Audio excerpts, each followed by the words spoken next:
Assalamualaikum warahmatullahi wabarakatuh. Waalaikumsalam warahmatullahi wabarakatuh. Alhamdulillah wassalatu wassalamu ala sayyidina Rasulillah sayyidina wa maulana Muhammad ibn Abdullah wa ala alihi wa sahbihi wa mawalah. La haula wa la quwwata illa billah, amma ba'du. Bapak-bapak, ibu-ibu, saudara-saudara kaum muslimin rahimakumullah. Pada pertemuan yang lalu sudah saya jelaskan bahwa hidup selalu berakhir dengan kematian. Apabila datang kematian menimpa seseorang, datanglah kiamat baginya. Itu yang disebut dengan kiamat kecil. Hakikatnya mati adalah perpindahan dari kehidupan di dunia ini menuju kehidupan di alam barzakh. Menunggu kita di alam barzakh sampai datangnya saat kiamat. Entah 10 tahun, entah 100 tahun, entah 1000 tahun, hanya Allah saja yang maha tahu. Adapun orang-orang beriman yang melakukan amal kebajikan dalam kehidupan di dunia ini, masa penantian yang lama di alam barzakh buat mereka sebentar saja. Tetapi bagi orang-orang kafir yang ingkar, yang tidak beriman kepada Allah, yang hidup di dunia cuma menumpuk-numpuk dosa, tentu penantian di alam barzakh akan merupakan waktu yang sangat lama. Bukankah dalam kehidupan kita waktu itu memang relatif? Contoh misalnya, bagi pemuda-pemudi yang sedang duduk asyik memadu cinta, waktu 4-5 jam saja rasanya cuma 4-5 menit, tenggelam oleh keasikan. Tapi buat orang yang berbaring di rumah sakit, meratap di balik-balik apa itu tembok derita kata lagu, di balik dinding-dinding penjara, sehari bagai seminggu, seminggu rasa sebulan, sebulan boleh jadi rasa setahun. Penantian yang sangat lama. Kapan kiamat itu akan datang? Ini rahasia Allah. Jangankan kita yang orang awam, baginda Nabi sendiri tidak diberitahu oleh Allah kapan kiamat itu akan terjadi. Tetapi sungguh pun demikian, banyak hadis-hadis yang menjelaskan ciri atau tanda-tanda datangnya kiamat. Nah, kalau sudah bicara soal tanda kiamat itu ada dua. Pertama yang disebut alamatus sughra, tanda-tanda kecil. Ini waktunya masih ada tenggang. Ada yang dinamakan alamatul kubra, tanda-tanda besar. Artinya kiamat sudah diambang pintu. Apa tanda-tanda kecil dari datangnya hari kiamat itu? Misalnya kata Nabi, apabila ilmu sudah diangkat oleh Allah, artinya apabila ulama sudah banyak wafat, minat orang belajar agama berkurang, lalu kebodohan nampak merajalela di mana-mana, zina dikerjakan secara terbuka, minuman-minuman keras jadi kebanggaan, itu termasuk di antara tanda-tanda kecil terjadinya hari kiamat. Apalagi misalnya iza waladatil ammatu rabbataha, apabila budak sudah melahirkan tuan. Apa maksudnya? Ada yang mentafsirkan apabila anak sudah bisa membudaki orang tuanya. Orang tua yang melahirkan dia, yang membesarkan dia, demi setelah si anak besar jadi orang berpangkat, bertitel, berharta, berkedudukan, jadilah orang tua itu budaknya. Sehingga sering dibilang kalau orang tua kaya, anak jadi raja. Tapi kalau anak yang kaya, orang tua sering jadi budak. Apalagi munculnya fitnah yang bergelombang, timbul perang antara dua bangsa yang besar, waktu berjalan terasa sangat pendek sekali. Itu merupakan tanda di antara tanda-tanda kiamat. Termasuk di dalamnya sulit membedakan mana laki, mana perempuan. Kan kalau tanda-tanda kayak begini sekarang sudah banyak kita lihat kan. Ulama banyak wafat, penggantinya sulit. Zina dikerjakan berterang-terangan, minuman keras jadi kebanggaan. Banyak anak membudaki orang tuanya, sulit membedakan mana laki mana perempuan. Kadang-kadang dari belakang kita lihat perempuan bener, begitu kita colek nengok jenggotan.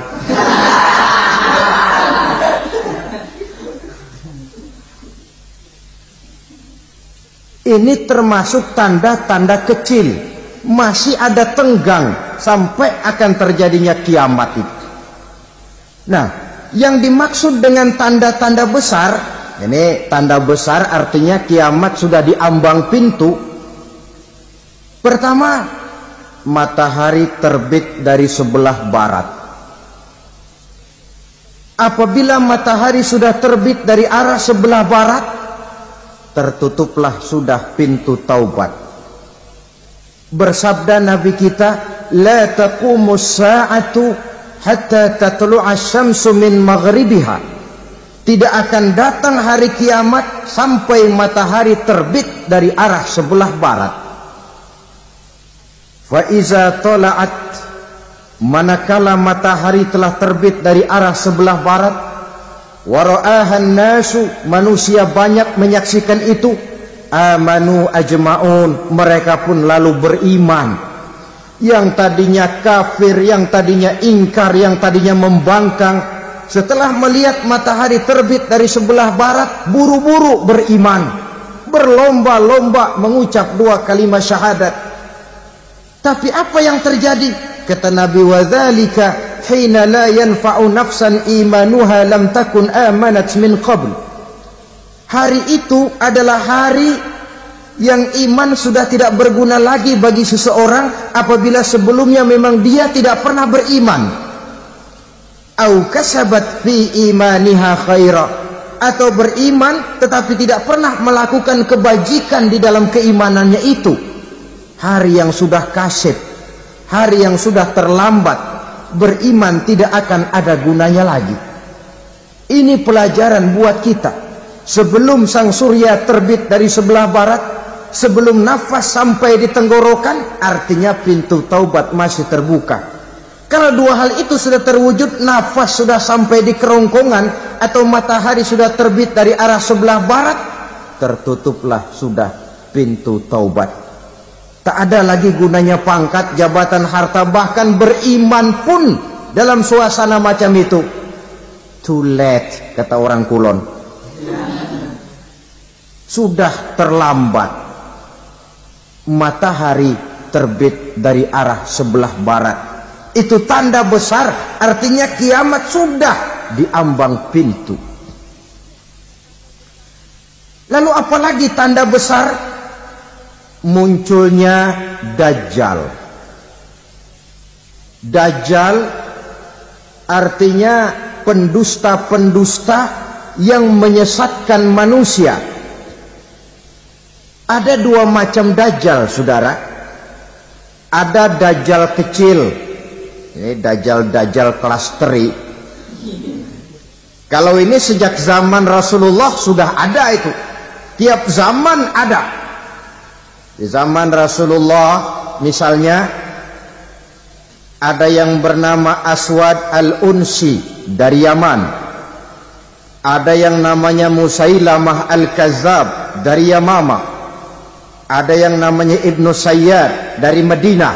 Ini dajjal-dajjal di zaman Rasul.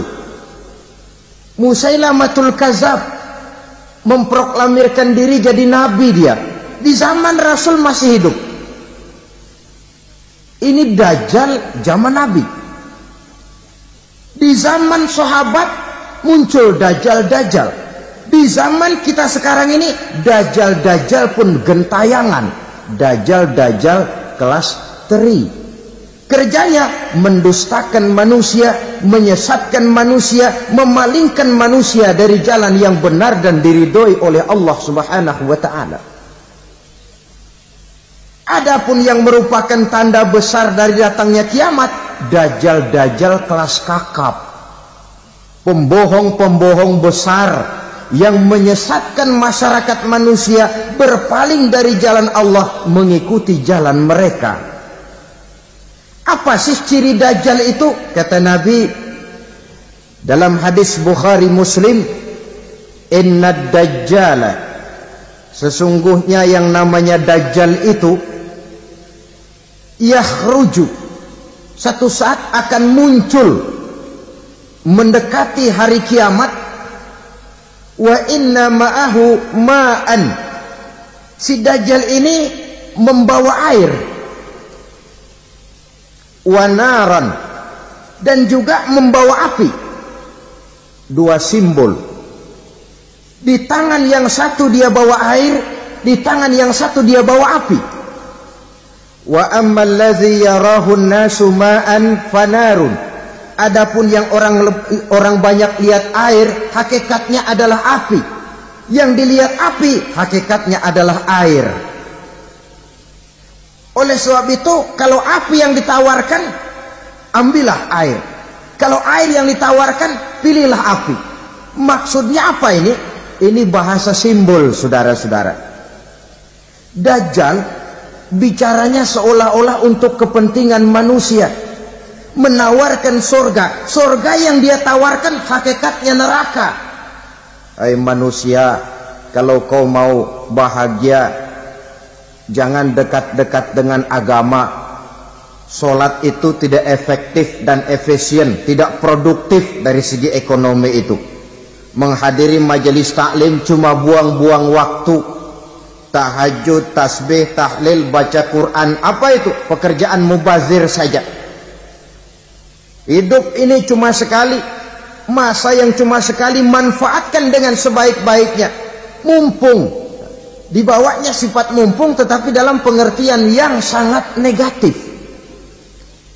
Bicaranya seolah-olah untuk kepentingan manusia, tetapi sebenarnya menjerumuskan manusia. Menawarkan air, tapi sebenarnya api. Menawarkan api, tapi hakikatnya air. Buat apa kamu sholat? Buat apa kamu bayar zakat? Buat apa kamu puasa? Surga yang dicanangkan Dajjal, hakikatnya neraka. Neraka yang digambarkan Dajjal, pada dasarnya adalah surga. Jadi memutarbalikkan fakta itu kerjaan Dajjal. Yang hak jadi batil, yang batil dibilang hak, yang benar jadi salah, yang salah malah jadi benar. Tuntunan disuruh jadi tontonan, tontonan malah menjadi tuntunan. Itu pekerjaan Dajjal profesinya. Zamannya Nabi Adam, Dajjalnya kan iblis. Betul? Betul. Apa sih gang kerayuan iblis itu? Allah setelah menciptakan Nabi Adam kan bilang, Adam, kau dan istrimu Hawa tinggal di surga ini. Seluruh fasilitas yang ada di surga persilahkan kau nikmati. Satu yang tidak boleh, jangan coba-coba dekati pohon khuldi. Dekat saja jangan, apalagi sampai memetiknya. Datang Dajjal yang namanya iblis ini. Adam, kamu tahu nggak kenapa tidak boleh makan buah khuldi? Ya nggak tahu, pokoknya saya dilarang. Bodoh kamu Dam. Khuldun artinya kekal. Kalau kamu makan itu buah, kau akan kekal di surga buat selamanya. Allah tidak kepengen, maka dilarang kamu makan buah khuldi. Kalau kau ingin kekal di surga Adam, makan saja. Saya bicara begini ini untuk kepentingan kamu Adam. Ini kan ciri-ciri Dajjal. Bicaranya sih seolah-olah untuk kepentingan Nabi Adam. Hakikat sebenarnya menjerumuskan Nabi Adam supaya ingkar dan melanggar larangan dari Allah Subhanahu wa ta'ala. Jadi setelah muncul Dajjal, timbul kekacauan-kekacauan di masyarakat. Banyak yang terpengaruh, terpedaya dan terpesona. Termasuk mereka yang memproklamirkan diri jadi nabi. Mereka yang memproklamirkan diri jadi rasul di zaman sesudah Rasulullah wafat, itu adalah Dajjal-Dajjal.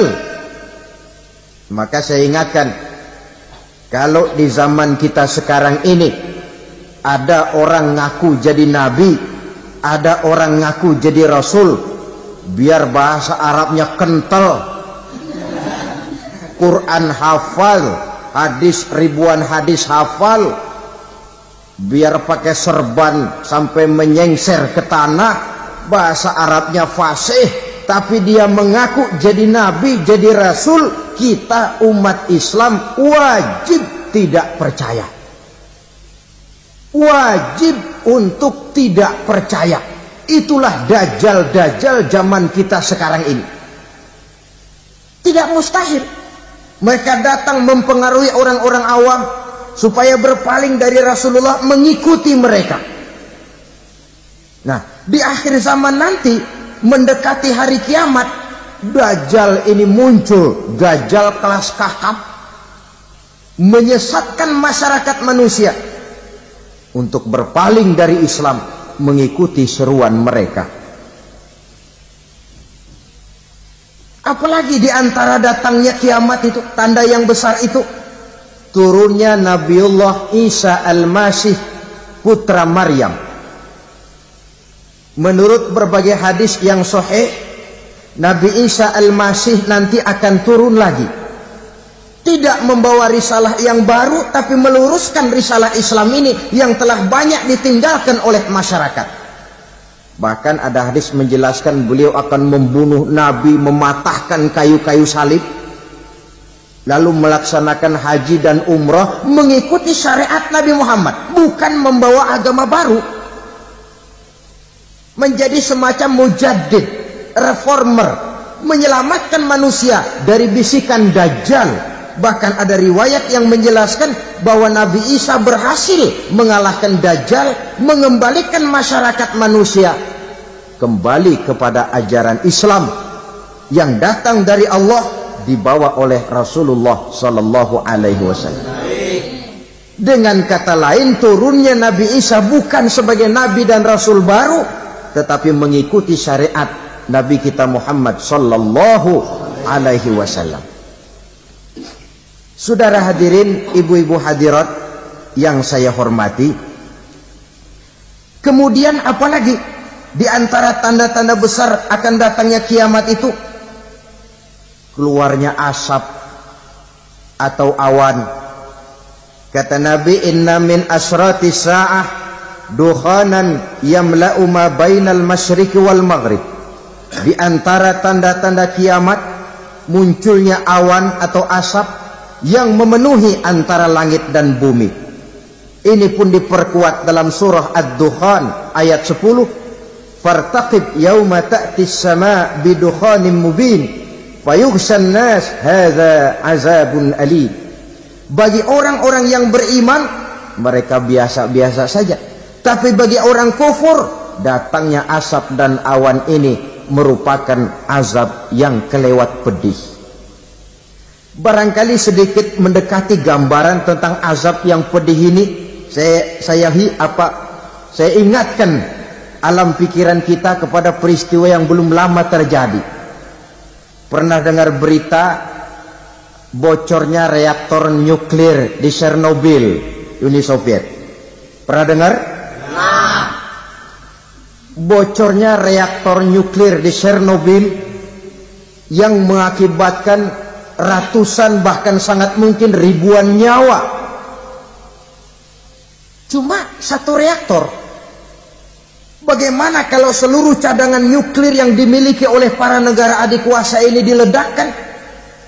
Bahkan yang konon menurut catatan, cadangan nuklir yang dimiliki bersama oleh Amerika dan Rusia sekarang ini sudah sanggup memusnahkan 6 miliar manusia. 1,5 kali lebih banyak dari jumlah manusia yang nongkrong di permukaan bumi ini. Saudara-saudara hadirin yang saya hormati, lalu saat mendekati hari kiamat, apalagi tandanya? Setelah Nabi Isa wafat, pada saat turunnya yang kedua kali, lalu Allah meniupkan angin sejuk. Semua orang-orang beriman, orang-orang baik wafat, sehingga penghuni bumi ini cuma tinggal lagi terdiri dari orang-orang kafir. Tidak ada lagi di bumi ini yang bisa mengucapkan Allah. Sehingga dalam hadis qudsi itu ada keterangan, innallaha azza wa jalla yaqulu li Israfil. Allah pernah pesan kepada malaikat Israfil, kata Allah, Israfil, iza sami'ta qailan yaqul Allah Allah fa akhirin nafah 40 sanatan ikraman liqailiha. Hai Israfil, apabila kau dengar di permukaan bumi masih banyak orang yang mengucapkan Allah Allah, maka tunda sangkakala kiamat itu 40 tahun. Untuk apa? Ikraman liqailiha, menghormati orang yang mengucapkan Allah Allah itu. Wah, jadi karena sekarang masih banyak yang mengucapkan Allah, besar hatilah kita, masih jauh kiamat itu. Tapi jangan lupa, kiamat pribadi, kiamat kecil itu yang nggak kita sangka-sangka. Ajal datang mencabut nyawa, itu kiamat pribadi, dan itu yang pasti kita hadapi, dan itu yang membuat kita tidak boleh bersikap main-main di dalam kehidupan sekarang ini. Saudara hadirin yang saya hormati, tidak ada lagi orang-orang muslim. Seluruh penduduk dunia ini kafir.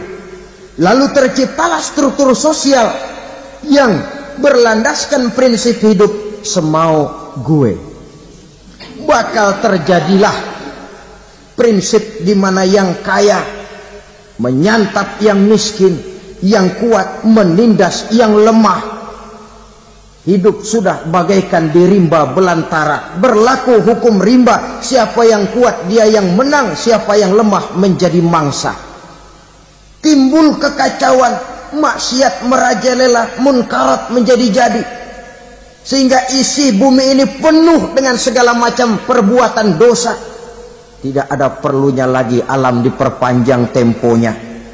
Datang saat yang sudah dijanjikan oleh Allah Azza wa Jalla, maka terjadilah yang disebut kiamat kubra, kiamat besar, kiamat hancur-hancuran. Bagaimana kejadian ini dimulai?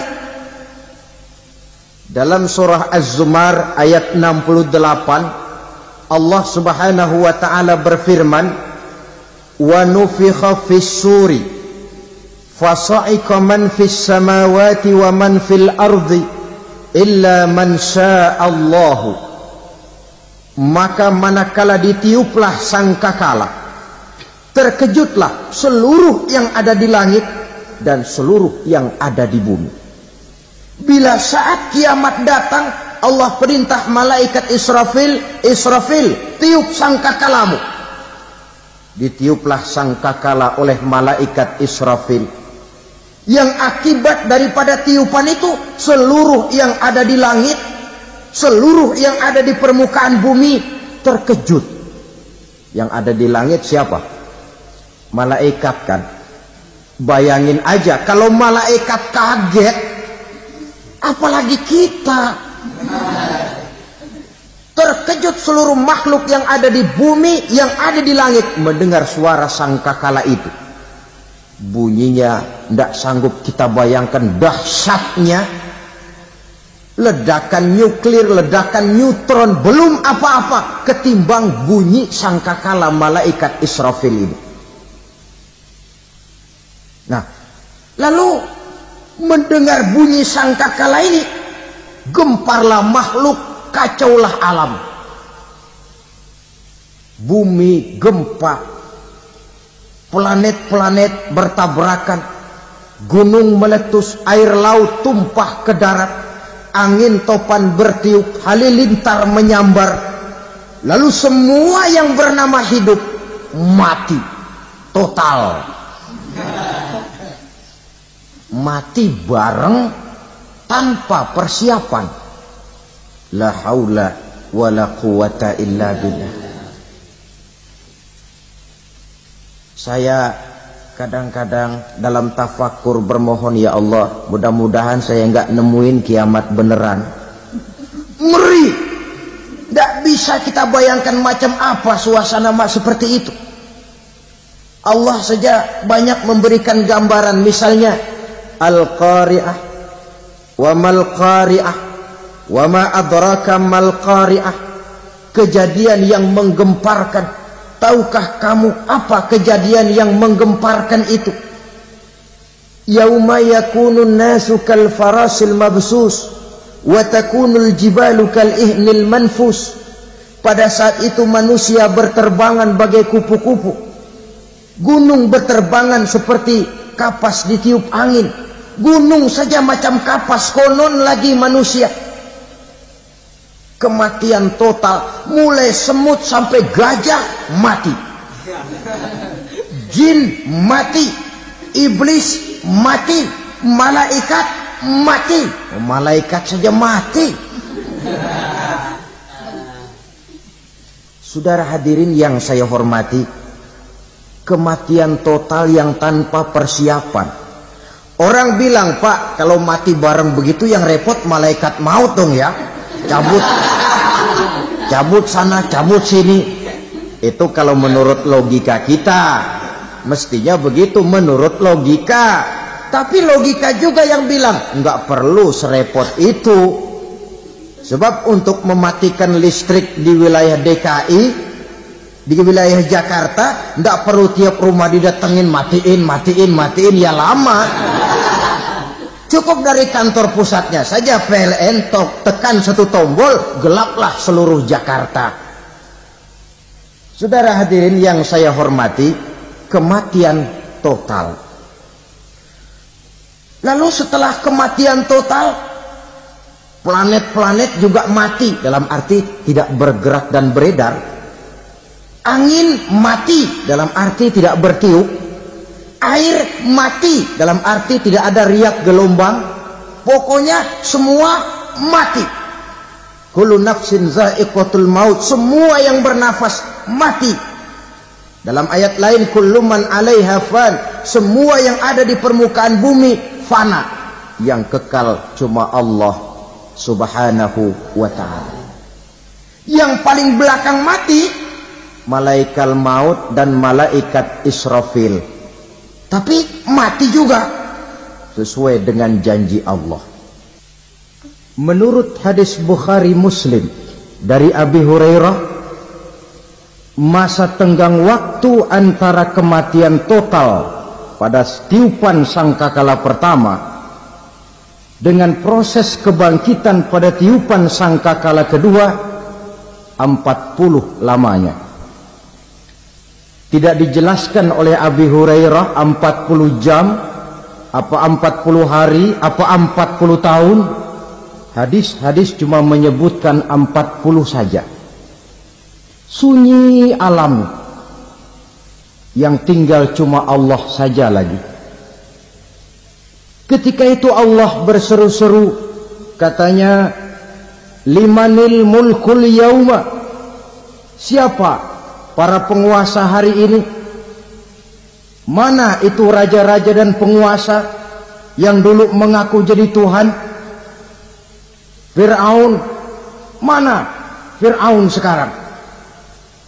Yang dulu jadi raja, merasa berhasil, sombong, lalu tidak mau turun-turun dari kekuasaannya, sampai kepada puncak kekurang ajarannya mengangkat diri jadi Tuhan.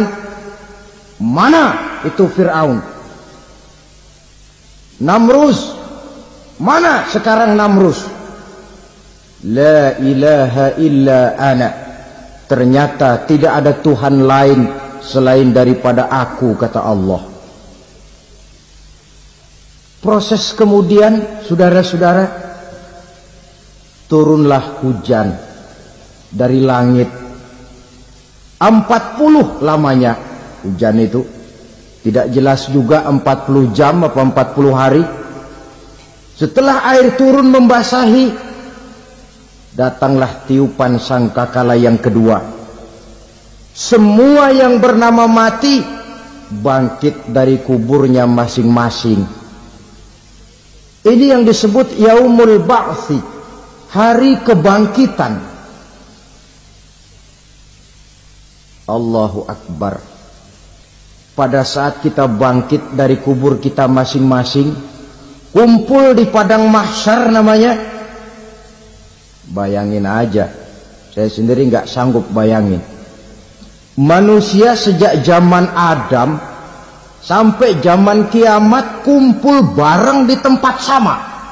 Berapa banyaknya itu?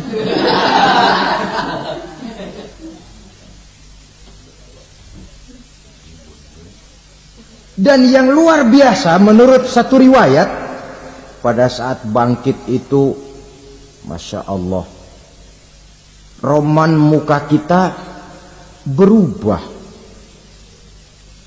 disesuaikan dengan amalan kita waktu di dunia ini. Barang siapa yang waktu di dunia amalannya itu amalan tikus,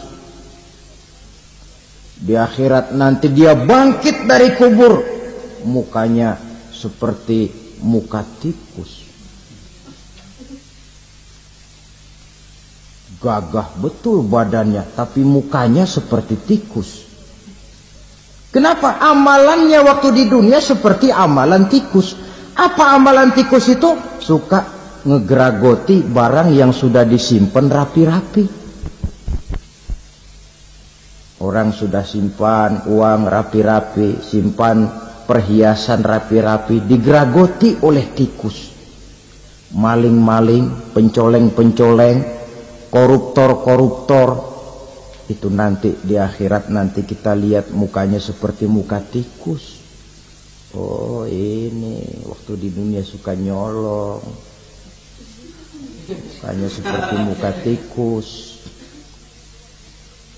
Barang siapa yang waktu di dunia ini amalannya itu amalan macan, dia akan bangkit nanti mukanya seperti muka macan.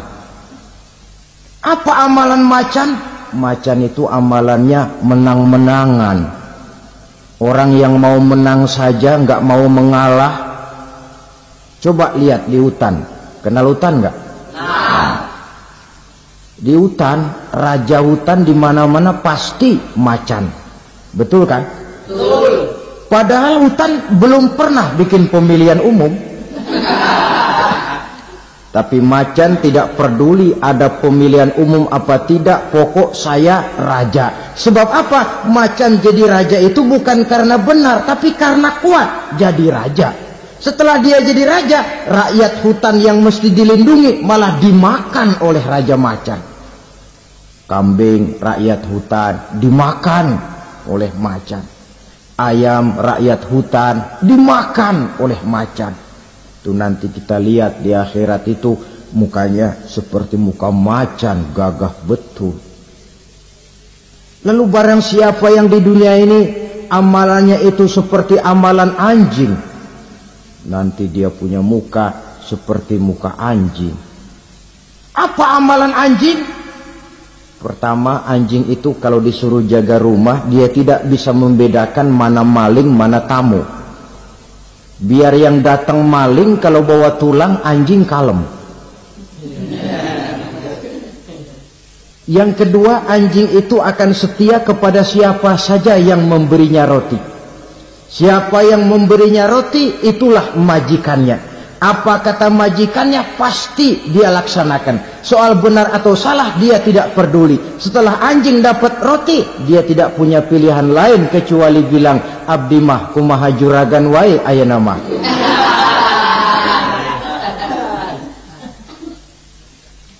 Saudara hadirin yang saya hormati, berkumpul di padang mahsyar, tiap orang sibuk dengan persoalannya masing-masing. Matahari waktu itu didekatkan oleh Allah, panas luar biasa. Ada yang saking panasnya itu mencucurkan peluh keringat sampai sebatas mata kakinya. Ada yang keringatnya sampai sedengkulnya, ada yang keringatnya sampai sepusatnya, ada yang keringatnya mengalir sampai sebahunya, ada yang kelelap oleh keringatnya sendiri, sementara orang di sampingnya nggak apa-apa. Bergantung lagi amalan dia waktu di dunia ini. Saudara-saudara, sebagian orang dalam kepanikan padang mahsyar berombong-rombong datang mereka menghadap Nabi Adam. Ya Adam, anta abal bashar. Hai Adam, Tuhan adalah bapak moyang manusia. Kami sebentar lagi akan disidang, dimintakan pertanggungan jawab. Tolonglah kami, hai Adam. Kata Nabi Adam, jangankan nolongin sampean, saya sendiri tanggung jawab di hadapan Allah ketika dulu tidak boleh makan khuldi, saya serobot. Sudahlah, urus diri masing-masing saja, nafsi. Begitu kata Nabi Nuh, begitu kata Nabi Ibrahim. Tiap orang bertanggung jawab sendiri-sendiri. Ketika itulah saudara-saudara, nikmatnya menjadi umat Nabi besar Muhammad sallallahu alaihi wasallam. Sebab apa? Walaupun menurut abjad kita ini umat paling belakang, kan paling belakang kita ini toh, karena Nabi Muhammad adalah Nabi akhir, tapi akan dihisap lebih dulu, lewat di atas sirat lebih dulu, masuk surga lebih dahulu ketimbang umat-umat belakangan. Ketika Rasul mendekati ajal, beliau tanyakan itu kepada malaikat Jibril. Malaikat Jibril berkata, Muhammad jangan khawatir, Allah sudah berjanji, inni haramtul jannata ala sairil anbiya hatta tadkhulaha anta wa haramtuha ala sairil umami hatta tadkhulaha ummatuka. Surga aku haramkan buat seluruh nabi kecuali kalau engkau Muhammad sudah masuk ke dalamnya, dan surga aku haramkan buat seluruh umat kecuali kalau umatmu Muhammad sudah masuk ke dalamnya. Logikanya, walaupun menurut abjad kita umat paling belakang, bakal dihisap paling dulu, lewat di atas sirat paling dulu, masuk surga paling dulu, kalau mampir ke neraka juga paling dulu. Ya resiko. Jangan mau enaknya aja paling dulu. Saudara hadirin yang saya hormati,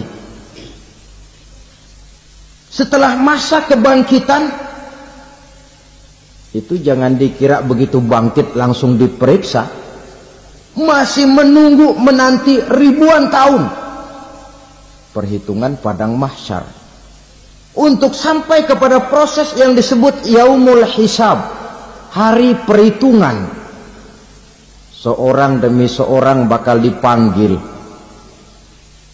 Bayangkan saja, kita se-RT saja di absen, kadang-kadang perlu waktu lama.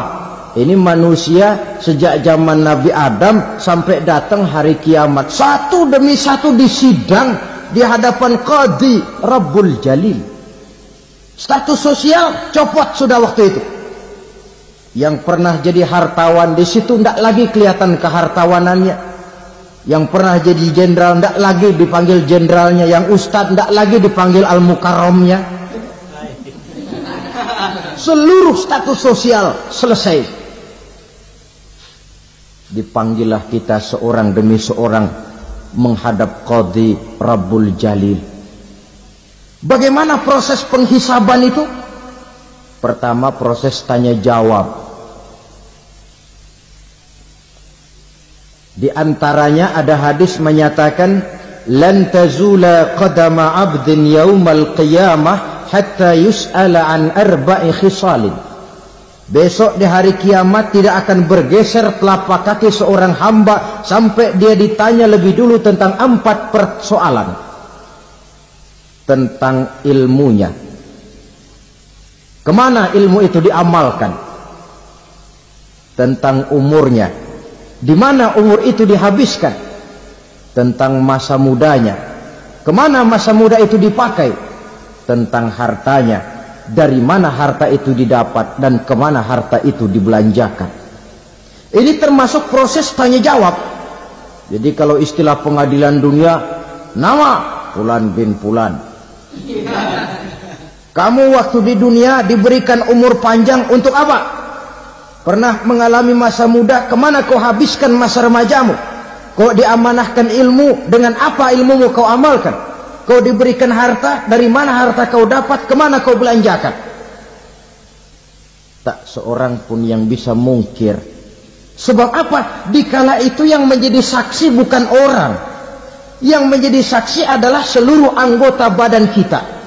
Tangan bicara, kaki jadi saksi terhadap seluruh amalan yang pernah kita kerjakan pada saat kehidupan di alam dunia ini. Selesai proses tanya jawab, lalu diperlihatkan buku catatan kita waktu hidup di dunia ini. Jangan lupa Allah itu menyiapkan 2 superkomputer kepada kita. Sebelah ditempelin sebelah kanan, yang sebelah tempelin di sebelah kiri. Komputer itu namanya Raqib dan Atid. 2 malaikat yang apabila baik kita lakukan, refleks saja akan menulis kebajikan kita. Jahat kita kerjakan, akan tertulis. Catatan itu nanti diperlihatkan kepada kita. Waduh, alangkah malunya pada saat diperlihatkan catatan kita, buku rapot kita merah melulu. Barangkali diperiksa sambil diomelin, brengsek lo.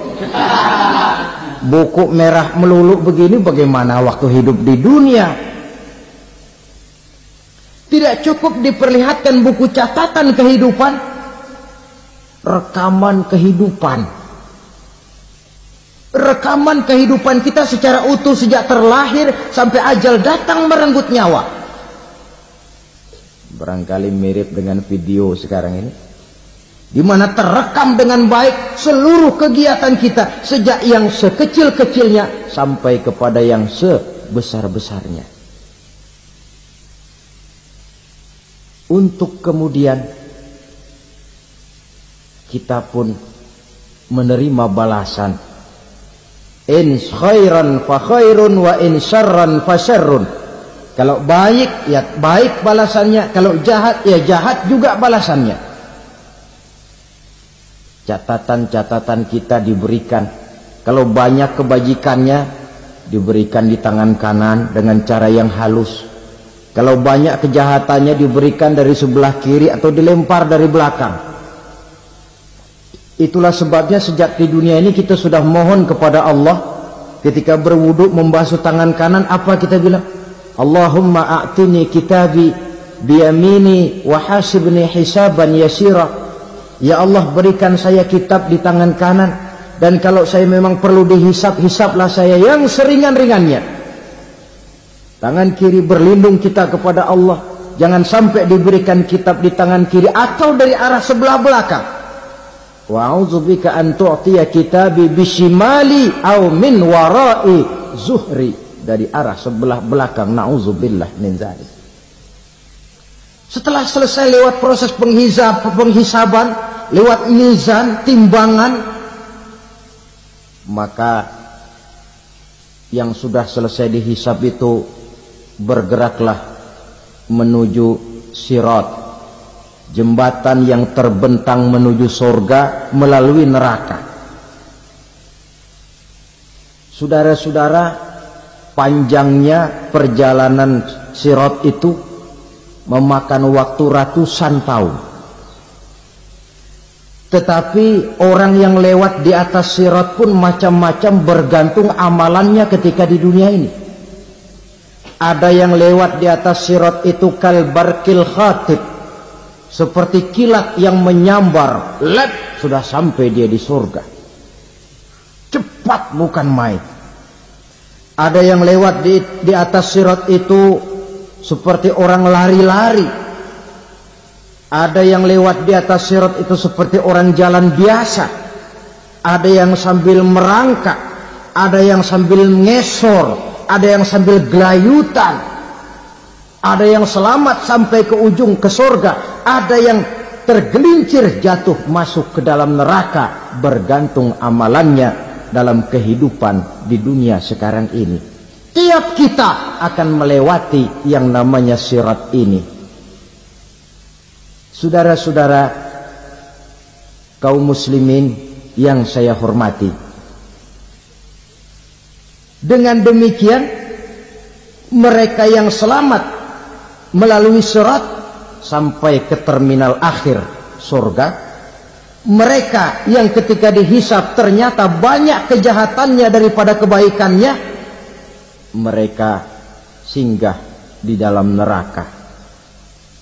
Nah, adapun orang-orang yang beriman menurut ayat Quran dan hadis Nabi itu nanti ada bermacam-macam.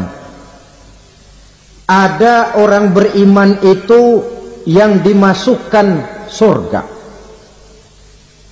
Ada orang beriman itu yang dimasukkan ke dalam surga. Ada orang beriman itu yang disebut penduduk surga. Kenapa lain-lain, Pak? Karena waktu di dunia amalannya juga lain-lain. Ada orang beriman yang masuk surga. Ini paling murah tiketnya. Mau masuk surga? Kata Nabi begini, ma min abdin qala la ilaha illallah thumma mata ala dhalik illa dakhalal jannah.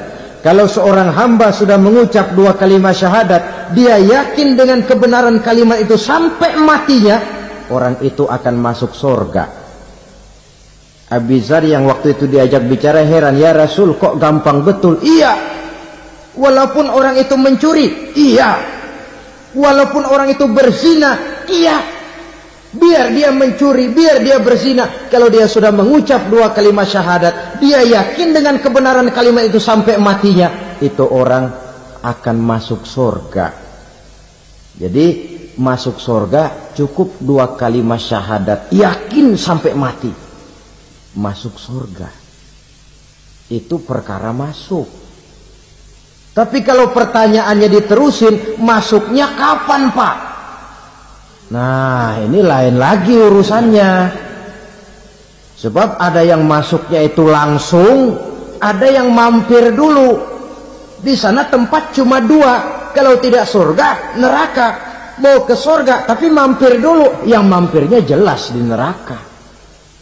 Kenapa? Dalam hadis qudsi ada riwayat, nanti itu di akhirat, setelah Allah selesai mengatur penduduk surga masuk surga, yang neraka masuk neraka, Allah berkata kepada malaikat Malik, malaikat Malik, labaik ya Allah, itu bajingan-bajingan tengik, manusia-manusia durjana yang waktu di dunia tidak mau sujud, jauh dari ulama, gemar melakukan yang munkarat dan maksiat, hidup di tengah masyarakat selalu jadi bibit keonaran, kufur, sudah masuk neraka semua. Sudah ya Allah. Nah, kalau sudah, coba sekarang kamu masuk, Malik. Saya, iya, masuk neraka. Mau apa ya Allah? Kata Allah, akhriju minan nar man kana fi qalbihi misqala habatin min khardalin min iman. Kau masuk neraka, cari di dalam neraka orang-orang yang ada imannya walaupun kecil sebesar biji zarah, angkat mereka keluar. Masuk malaikat Malik ke neraka. Cari orang yang ada imannya, korek. Ya repot, udah pada gosong. Yang ada imannya diangkat ke atas, yang ada imannya diangkat ke atas. Lalu dimandikan di Nahrul Hayat, namanya sungai kehidupan di akhirat nanti. Cakep lagi rupanya, bersih lagi wajahnya, apel di hadapan Allah. Kata Allah, bagaimana mas? Kapok nggak sampean? Kapok ya Allah. Nah, kalau kapok, idhab fadkhulil jannah. Pergi, masuk surga sana. Berangkat mereka ke surga. Ketemu sama teman-temannya yang udah sampai lebih dulu, yang nggak pakai mampir lagi. Terjadi dialog. Kata teman-temannya yang udah pada nyampe duluan, mas, iya, emang baru sampai? Saya baru sampai. Memang mampir di mana dulu mas? Kita sudah lama sampai di surga. Saudara buka surah Al-Muddathir ayat 34-35. Ma salakakum fis saqar? Kenapa kamu mampir di neraka Saqar? Qalu lam nakum minal musallin. Mereka menjawab, kami mampir di neraka Saqar mas, gara-gara dulunya kami waktu di dunia ndak pernah sholat. Ndak pernah sholat? Ndak pernah. Karena rumahnya dekat masjid, cuma dekat doang mas. Sholat mah enggak saya. Nggak pernah ngasih makan fakir miskin, nggak pernah hadir di majelis taklim, pendeknya nggak pernah melakukan kebajikan, maka saya pun mampir di neraka Saqar. Untung betul saya punya iman mas, sedikit. Waktu hidup di dunia dulu saya pernah mengucap 2 kalimat syahadat, sekali-kalinya waktu mau kawin. Masya Allah. Untung saja kawin, kalau nggak kawin polos.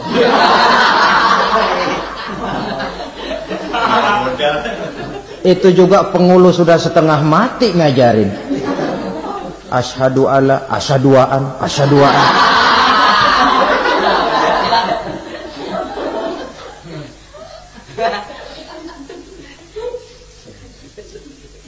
Ini namanya masuk surga, ada mampir dulu.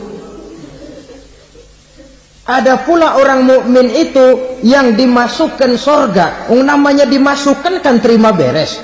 Saya masuk ke rumah, jalan sendiri, cari tempat sendiri. Saya dimasukkan ke dalam rumah, terima beres, pokok ada di dalam, itu dimasukkan namanya. Nggak pakai mampir. Tapi tentu tiketnya lebih mahal ketimbang yang pertama tadi. Apa kata Allah? Innal ladzina amanu wa amilus salihat la ukaffiranna anhum sayyi'atihim wa la udkhilannahum jannah. Sesungguhnya orang-orang yang beriman kemudian beramal soleh, kami hapuskan segala dosa dan kesalahannya, kami masukkan mereka ke dalam surga. Lihat ayatnya, Allah yang memasukkan, kita yang dimasukkan. Tidak pakai transit, tidak usah mampir. Cuma tidak cukup syahadat, tidak cukup amanu, tapi diiringi dengan wa'amilus salih. Iman, amal. Tidak cukup syahadat, lalu dibuktikan dia sholat, dia zakat, puasa, lalu dia melakukan berbagai macam kebajikan.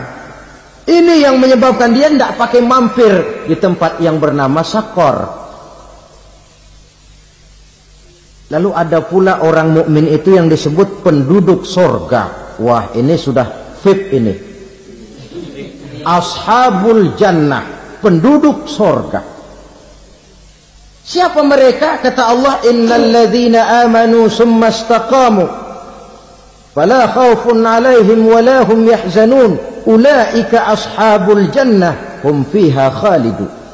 Sesungguhnya orang-orang yang beriman lalu istiqamah, tetap dalam melaksanakan perintah Allah, tidak goyang, tidak labil tapi stabil, istiqamah, mereka tidak takut dan tidak bersedih hati. Merekalah penduduk surga. Iman, istiqamah. Tidak punya duit, sembahyang. Banyak duit, sembahyang. Miskin, sembahyang. Kaya, tetap sembahyang. Istiqomah. Kadang orang kalau susah rajin ke masjid, banyak duitnya ngelihat masjid melengos. Itu yang dibilang waktu miskin hamba Allah, setelah kaya jadi hamba harta. Bergeser, tidak ada nilai istiqomahnya. Saudara-saudara, dengan begitu penduduk neraka itu dua. Ada penduduk permanen, ada penduduk yang semi permanen. Yang semi permanen orang-orang beriman yang mempunyai dosa besar. Mereka masuk ke neraka untuk menerima azab sesuai dengan dosanya. Bila selesai masa azab itu, mereka akan diangkat untuk ditempatkan kembali ke dalam surganya Allah Subhanahu wa ta'ala. Nah, dikala itulah saudara-saudara ada yang disebut syafaat dari Rasulullah Sallallahu Alaihi Wasallam. Tapi tentu jangan lupa syafaat ini ibarat kain menambal dia. Kita punya kain bolong-bolong sedikit, syafaat yang menambal. Sholat kita ada kurang dikit, sedekah kita ada campur riak dikit, amalan kita ada tidak karena Allah dikit. Kita berharap syafaat. Jadi biarlah kain masih bolong-bolong, yang penting punya kain. Tapi kalau kainnya tidak ada, yang ditambal apanya? Sholat tidak, puasa tidak, zakat tidak, berharap syafaat saja. Ya, terlalu berlebihan itu. Saudara hadirin yang saya hormati, apabila selesai proses penghisaban, proses penghitungan, maka dikala itulah manusia terbagi dalam dua kelompok besar. Fariqun fil jannah wa fariqun fis sa'ir. Sekelompok orang-orang beruntung yang masuk ke dalam surga, dan sekelompok lagi masuk ke dalam neraka. Akan memakan waktu untuk menceritakan sifat surga dan neraka, tapi insya Allah pada kesempatan pertemuan lain saya sampaikan. Namun sebagai gambaran umum cukuplah saya sampaikan sebuah hadis qudsi. Allah jelaskan, a'dadtu li'ibadiyas salihin ma la 'ainun ra'at wa la uzunun sami'at wa la khatara fi qalbil bashar. Aku sediakan buat hamba-hambaku yang soleh, yang tidak pernah terlihat oleh mata, tidak pernah terdengar oleh telinga, dan belum pernah terdetik dalam hati manusia. Jadi kenikmatan surga belum pernah dilihat mata, belum pernah didengar telinga, belum pernah terdetik dalam hati. Pedihnya azab neraka belum pernah terlihat mata, belum pernah terdengar telinga, belum pernah terdetik dalam hati. Saudara hadirin yang saya hormati, oleh karena itu sebagai uraian akhir daripada kiamat ini, marilah sama-sama kita memanfaatkan hidup dengan sebaik-baiknya supaya jangan timbul penyesalan di hari kemudian nanti. Mudah-mudahan kita seluruhnya diselamatkan Allah dari azab neraka dan mendapat surga dan ridhonya. Sekian dan demikianlah pertemuan kita kali ini. Terima kasih banyak atas segala perhatian. Mohon maaf atas segala kekurangan. Usikum wa nafsi bitaqwallah. Wassalamualaikum warahmatullahi wabarakatuh.